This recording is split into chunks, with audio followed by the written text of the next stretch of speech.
Israel Hamas युद्ध का खामियाजा मिडिल ईस्ट में अमेरिका भुगत रहा है। जब से ये जंग शुरू हुई है तब से सीरिया, इराक में अमेरिकी सैन्य अड्डे प्रतिरोधी समूह के निशाने पर आ गए हैं। पिछले 3 महीनों में अमेरिकी सेना पर मिडिल ईस्ट में 175 से ज्यादा बार मिसाइल और ड्रोन हमले हुए और इनमें से ज्यादातर अटैक सीरिया और इराक में हुए हैं। और जनवरी 2024 में जॉर्डन के बॉर्डर के पास अमेरिकी बेस टावर 22 पर एक आत्मघाती ड्रोन हमला हुआ था, जिसमें 3 अमेरिकी जवान मारे गए थे। लेकिन अमेरिकी सेना पर हमलों का ये सिलसिला अभी तक थमा नहीं, बल्कि एक बार फिर से पूर्वी सीरिया के डियर एजर प्रांत के कॉन्को गैस फील्ड पर बने अमेरिकी सैन्य अड्डे पर एक बड़ा हमला हुआ है। ये जानकारी सीरिया के फील्ड सूत्र ने रूसी एजेंसी स्पुतनिक को दी है। सूत्र के मुताबिक अमेरिकी सैन्य अड्डे पर 5 मिसाइलें गिरी हैं। इस सूत्र ने न्यूज एजेंसी स्पुतनिक को बताया कि 3 मिसाइलें कॉन्को सैन्य अड्डे की जमीन पर आकर गिरी है और 2 मिसाइलें बेस के करीब गिरी हैं। और हमले के बाद अमेरिकी हेलीकॉप्टरों ने आसमान में तुरंत उड़ान भरी।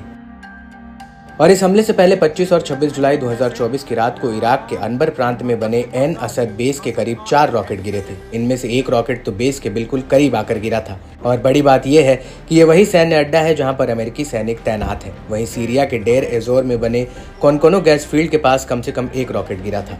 और अमेरिकी सैन्य रक्षा विभाग ने इन हमलों की पुष्टि करते हुए कहा था कि इन हमलों में कोई हताहत या कोई नुकसान नहीं हुआ है। आपको बता दें कि सीरिया और इराक में बने अमेरिकी सैन्य अड्डे पर बराबर हमले हो रहे हैं। और फरवरी 2024 में सीरिया के अलेप्पो एयरपोर्ट पर कॉन्कोनो गैस फील्ड पर एक ड्रोन अटैक हुआ था।